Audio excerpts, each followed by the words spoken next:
Queridos, a palavra de Deus, que Deus colocou no meu coração, ministrou, ela tem até um tema: se Deus mandar, Ele sustentará. Eu acredito, olha, ó, se Deus mandar, Ele sustentará. Olha que diferente que está, né? Eu quero que você repita isso: se Deus mandar, Ele sustentará. E a palavra de Deus nos diz em 1 Reis, capítulo 17, uma história muito profunda do profeta Elias. Elias profetizou ao rei Acabe. Rei Acabe era um rei perverso, mas muito poderoso. Era um rei que estava em idolatria com o povo de Israel. E a idolatria é algo que o Senhor Jesus, o Senhor Deus, a Trindade, posso te dizer, que ela não se agrada da idolatria. A idolatria é algo que o Senhor não gosta. E aí o profeta Elias se levantou para dar uma profecia na vida e no povo. O povo ia acabar sofrendo consequências. Você imagina, a idolatria fez com que o povo sofresse consequências. Mas qual que é a consequência, pastor? Eu quero ler com você em 1 Reis, capítulo 17, versículo 1. Em nome de Jesus, você está aí, amém? Ora, Elias de Tisbe, em Gileade, disse a Acabe: tão certo como vive o Senhor, o Deus de Israel, a quem sirvo, não cairá orvalho nem chuva nos anos seguintes, exceto mediante a minha palavra. Imagina só o profeta chegar e falar assim: ó, o cara tem que ser homem. Olha só, daqui em diante não vai mais ter orvalho e nem chuva, porque vocês estão desagradando ao próprio Deus. O homem era brabo. Elias, profeta brabo esse, hein, Nogueira? Era brabo, né? O cara era diferenciado. E aí quando ele pegou e falou isso, o Senhor, ele também deu uma orientação a Elias. Depois disso, a palavra do Senhor veio a Elias, no versículo 3: saia daqui, vá para o leste e esconda-se perto do riacho de Querite, a leste do Jordão. Você receberá do riacho e você beberá do riacho. E dei ordens aos corvos para o alimentarem lá. Ele fez o que o Senhor lhe tinha dito. Foi para o riacho de Querite, a leste do Jordão, e ali ficou. Os corvos lhe traziam pão e carne de manhã e no final da tarde, e ele bebia água do riacho. Meu Deus, que profundo isso daí, hein? O cara, simplesmente o Senhor falou assim: ó, agora que você profetizou algo contra o povo, e o povo vai ter que perecer, o povo vai ficar na seca, vai faltar água, eu quero falar o seguinte para você, Elias: que você não vai passar necessidade. Você vai ir para um lugar chamado o rio ali de Querite. O Senhor estava protegendo Elias, porque a ordem de Deus e a profecia de Deus de Elias para o rei Acabe e o povo de Israel é que iria faltar água, não iria chover. Mas aquele escolhido de Deus, o Senhor sempre protege. Eu não sei se você está entendendo. Um escolhido de Deus, o Senhor sempre protege. O Senhor falou assim: saia, saia, você será escondido. Ele ficou um tempo de 3 anos, querido. Repita comigo: 3 anos. 3 anos escondido. 3 anos que ninguém sabia onde estava o profeta Elias. Ele estava escondido porque 3 anos em Querite, querido, era um rio onde a água era limitada. Querite significa aqui cortar. Eu vou ler para você cortar sob medida, lapidado sob medida. Isso significa Querite. O que o Senhor estava falando para Elias é o seguinte: eu irei te usar. E o que é ser usado por o Senhor aqui? Olha só que bênção, você está entendendo a mensagem. Mas toda vez que nós somos usados, Leandro, por Deus, o Senhor nos leva para um lugar escondido, um lugar secreto. E ali, o Senhor, ele tem um tempo de... Ó, meu querido, você sabe aquele machadinho que ele vai cortar sob medida, ele vai lapidando. O Senhor estava lapidando na vida de Elias, porque pense só, o cara era o cara. Ele falou assim: vai parar de chover, e parou de chover. E aí, será que daqui a pouco no coração dele ia um orgulho? Será que ia vir ao coração dele algo que daqui a pouco também ia desagradar o Senhor? Então o Senhor escondeu. Muitas vezes eu e você passamos por um momento assim, ficamos escondidos na presença do Senhor, escondidos, querido, do mundo, escondidos da necessidade que o mundo está passando aí. O Senhor está te sustentando, o Senhor está te guardando, o Senhor está te protegendo. Então ele estava num lugar chamado Querite. Agora o Jordão é diferente do Jordão. Querite é como se fosse assim, o Jordão aqui, um rio muito grande, e Querite é uma veia que sai assim, mas ela tem um fim. A fonte de Querite, ela poderia secar. E durante 3 anos, ele ficou ali. Jordão, ele representa a forma mais fácil de você levar a vida. Jordão representa o lado mais, talvez a porta não estreita, a porta larga. O Jordão representa aqui, queridos, que aqui é tudo fácil, aqui eu dependo do meu próprio esforço. Aqui vai dar certo porque a minha empresa sempre vai bem, aqui eu dependo sempre do meu esforço, eu dependo da minha empresa, eu dependo dos meus negócios. Mas Querite é o contrário disso. Querite é você depender realmente de Deus. Dos teus negócios você depende de Deus, na tua família você depende de Deus. Querite é isso, querido. E eu e você somos levados, queridos, ao esconderijo do Senhor. Porque a palavra de Deus diz em João 3,30, é necessário que Ele cresça e que eu diminua. Tem propósitos na minha vida e na sua vida que você ainda não entendeu. Você precisa se esconder para que Jesus cresça e você diminua. Você precisa se diminuir, querido. Agora, também Querite é uma resposta de fé. Precisamos ter fé na palavra, porque ele declarou isso, e a fé, ele tem que acreditar que naquele momento ele vai ter que beber da água de Querite, do rio de Querite, e ele vai ter que depender de corvos. Eu acho que a tua cabeça vai explodir, meu querido. Deixa eu te falar o seguinte: o que significa esses corvos aqui? Os corvos iriam sustentar ele. Mas o corvo, o que o corvo gosta? De carniça, não é? O corvo gosta de carniça. O corvo aqui, ele representa o mundo, ele representa até o inimigo. O que o Senhor estava mostrando para Elias é que o mundo vai acabar servindo os filhos da luz. Você está me entendendo? O mundo vai te servir, querido, e ele vai entregar na tua boca aquele sabor de mel mesmo. Aquela musiquinha do sabor de mel, sabe? Tem sabor de mel, tem sabor de mel. Canta aí, Thiago. A musiquinha do sabor de mel. Queria que a banda tocasse sabor de mel, mas não vai tocar. Mas enfim, o corvo, meu querido, ele gosta de carniça. O mundo aí gosta só de porcaria, só de coisa nojenta. Mas que loucura! Deus, ele usa as coisas loucas do mundo para confundir as sábias.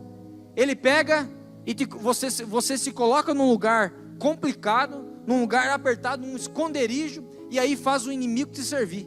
Daqui a pouco você está trabalhando num lugar que a pessoa é treva, o chefe é treva. Você está frequentando uma faculdade onde os teus líderes lá, o teu chefe, ele é treva. Mas entenda uma coisa, meu querido, aquele que tem a mentalidade do alto, ele sabe, não, peraí, eu estou num lugar aqui, mas quem vai me servir vai ser o inimigo, ele que vai ter que se prostrar diante de mim, porque corvo não come comida boa. Corvo não come comida boa, ele come a carniça, e o Senhor, ele tem o melhor para a tua vida, por isso que ele bota o inimigo para servir você, meu querido, e eu quero que você tome posse disso, em nome de Jesus. Meu segundo ponto é que, de provisão e propósito, veja no versículo 7 em diante. Algum tempo depois o riacho secou-se, por falta de chuva na terra, a profecia de Elias. Então a palavra do Senhor veio a Elias: vá imediatamente à cidade de Sarepta e Sidom, fique por lá, ordenei a uma viúva daquele lugar que lhe forneça comida. Ele foi a Sarepta. Quando chegou à porta da cidade, encontrou uma viúva que estava colhendo gravetos. Ele o chamou e perguntou: pode me trazer um pouco de água em uma jarra para eu beber? Enquanto ela ia buscar a água, ele gritou: por favor, traga-me também um pedaço de pão.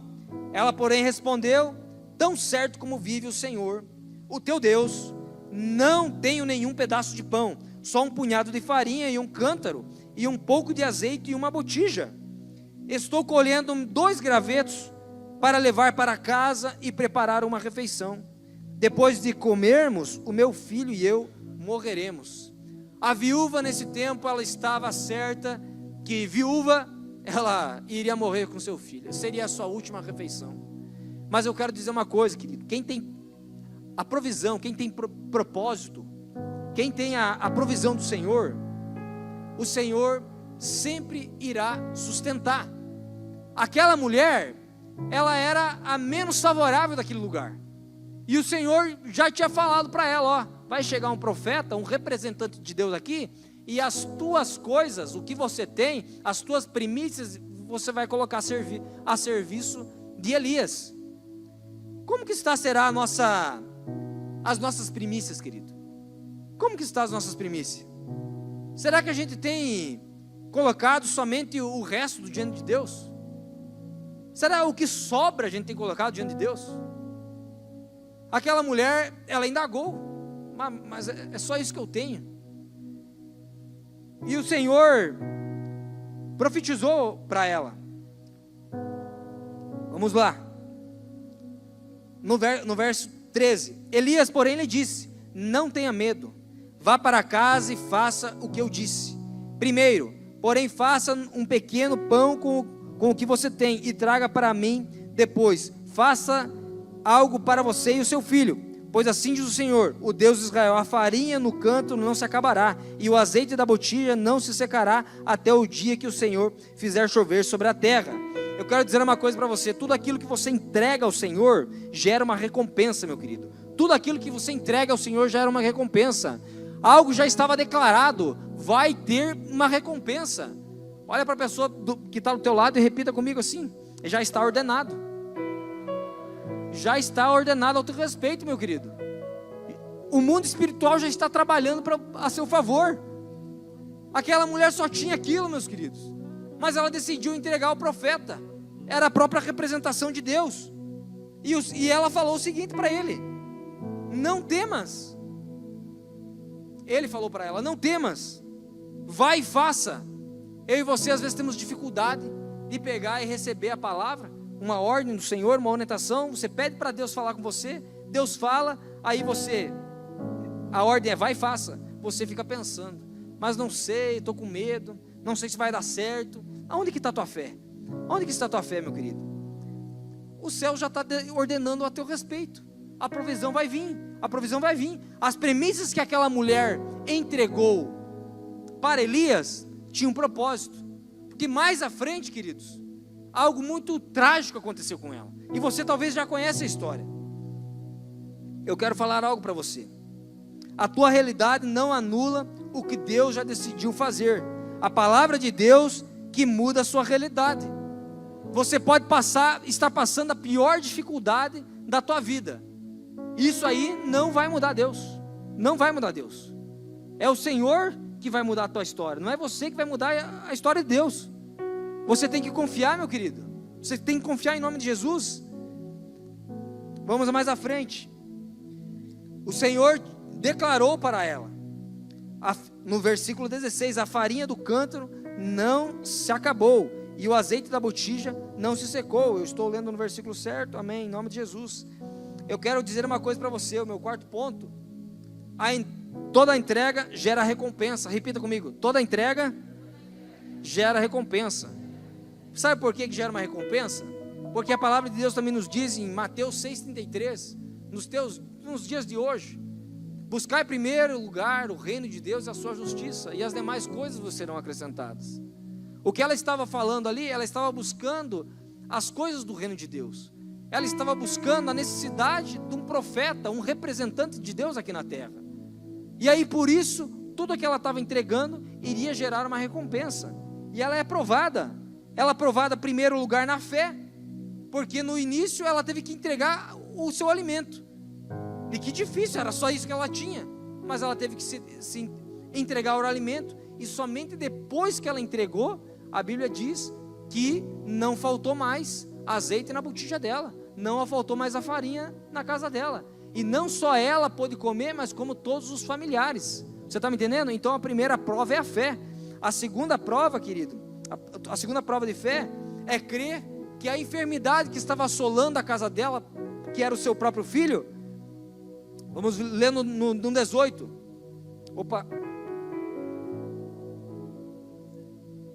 Espera aí, no 19, no 17, me perdoe.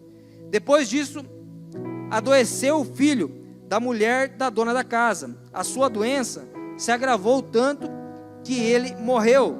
Então disse ela a Elias: que fiz, ó Deus meu? Que fiz eu, ó homem de Deus? Viestes a mim para trazer à memória a minha iniquidade e matares o meu filho.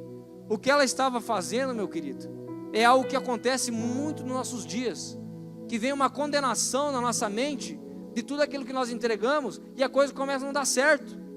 Você está entendendo? Você é dizimista, você é ofertante, você vem na igreja, você está buscando fazer a coisa certa, mas aí o inimigo assola com uma tragédia na tua casa, porque ali o filho dela estava morrendo, morreu.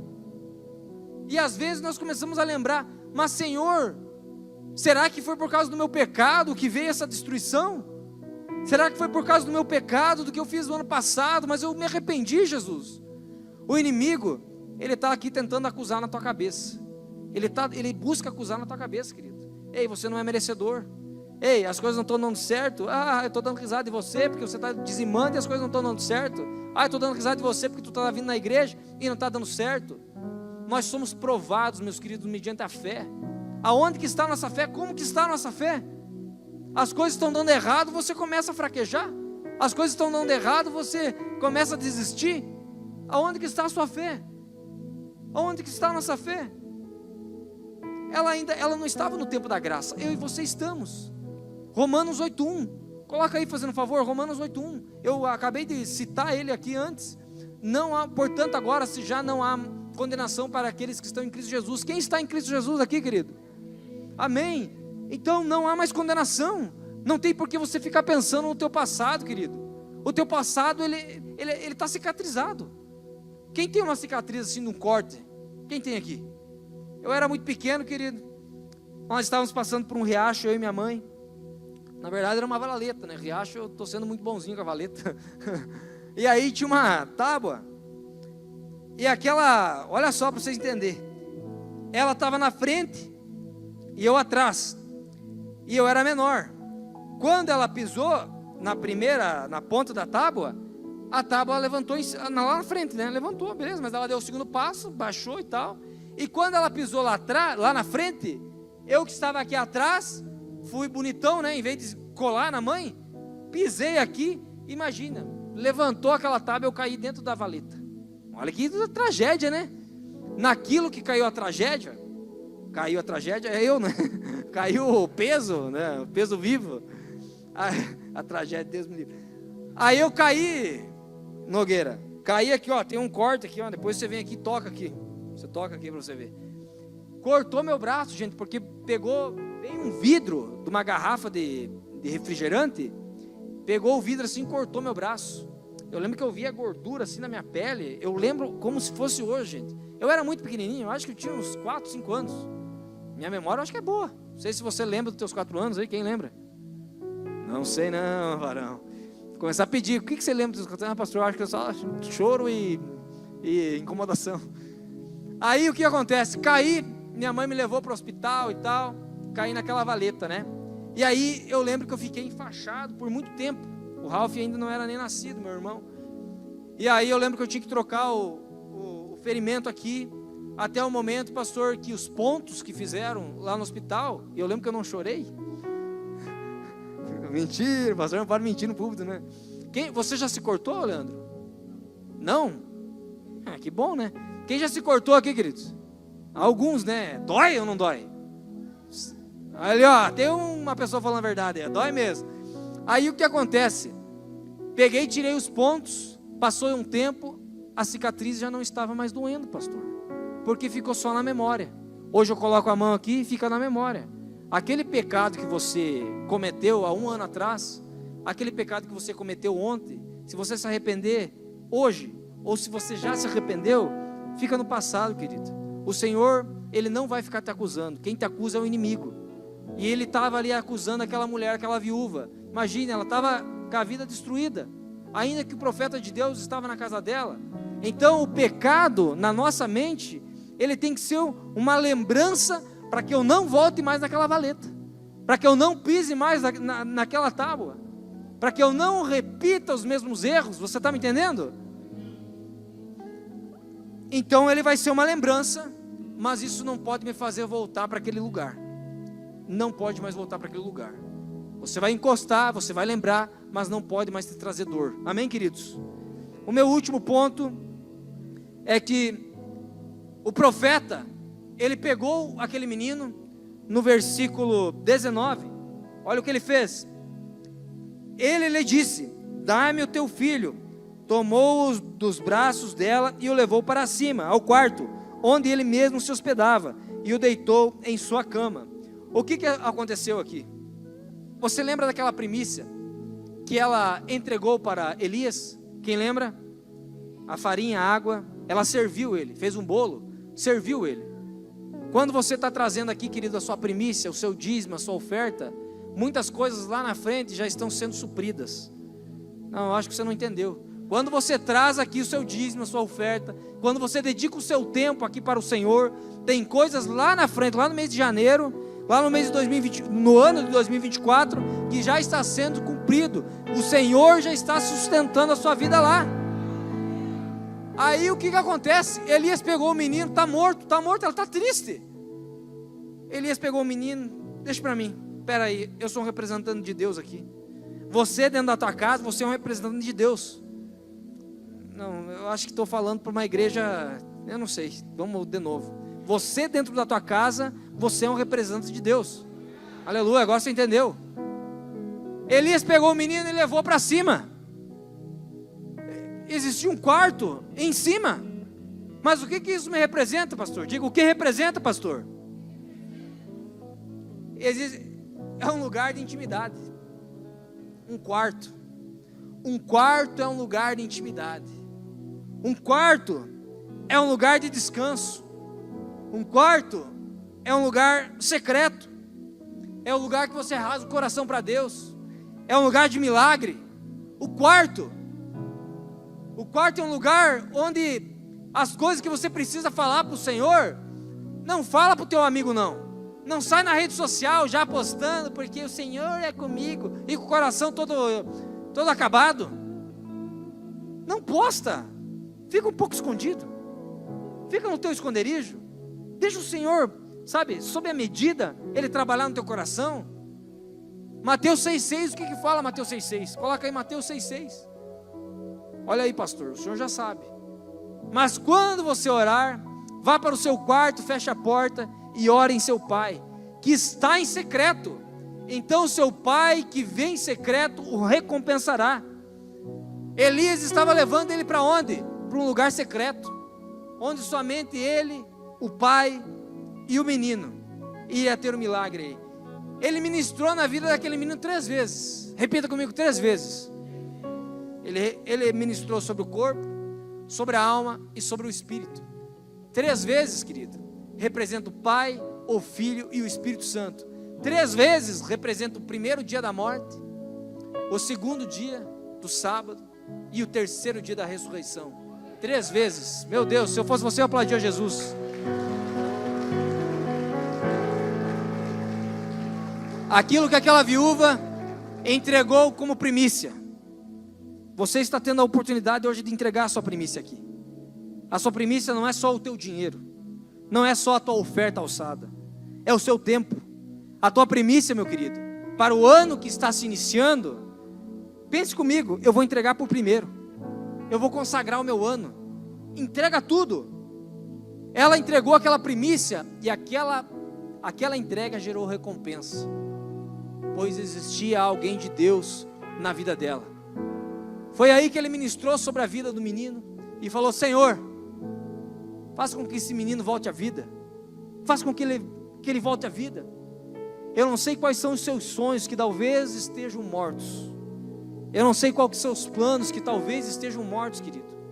Eu quero te orientar hoje, e que você fique com essa palavra, que você leve para o teu secreto, para que você leve para o teu secreto, para o teu quarto, e no teu quarto você fale com o Senhor, e fale: Senhor, eu tenho um sonho, eu tenho um plano, eu eu quero casar ainda esse ano, eu quero arrumar uma pessoa para o ano que vem, eu quero constituir uma família. Mas antes de você apresentar o seu plano para o Senhor, pense na primícia. O que eu vou entregar, Senhor? O que o Senhor talvez vai pedir para você? Porque o profeta pediu para a viúva. Talvez o que o Senhor está pedindo para você, queridos, é o que mais doa, é o que mais você sente. Porque não existe uma oferta que você vem aqui, você entrega, e essa oferta, essa daí eu não senti nada, não vai entregar. Pode ter certeza que isso não valeu de nada. A oferta que você tem que entregar tem que doer no teu bolso. A oferta que você tem que entregar tem que doer no teu corpo. Eu queria estar dormindo essas horas, eu queria estar assistindo em casa, eu queria estar comendo alguma coisa, mas eu estou aqui porque eu sei que eu preciso. Eu preciso da graça, eu preciso da misericórdia, eu preciso do amor, eu preciso do favor de Deus na minha vida. Então entregue a tua primícia, mesmo que doa. Entregue com fé, sem medo, querido. Entregue tudo. Entregue a sua vida.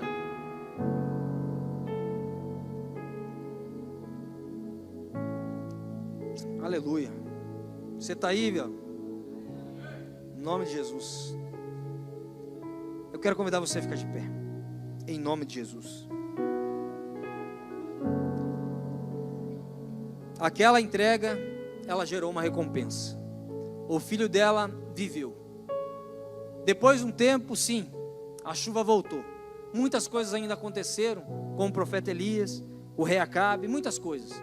Ele ainda tirou onda lá com os profetas de Baal, porque ele também tinha levantado um ídolo. A deusa Azera, eu acho que é. E uma estátua de Baal lá. Um deus. Olha que loucura. Tem duas coisas que eu quero que você medite essa noite. O que você tem levantado que talvez tenha sido um altar, que você quebre hoje, você repreenda isso, você quebre hoje em nome de Jesus. E que aquilo que talvez estava morto, aquilo que precisa da ressurreição, precisa de vida, faça como o profeta Jeremias, declare aos ossos secos, e a coisa vai começar a mudar. Os ossos vão começar a fazer barulho, a coisa vai começar a mudar.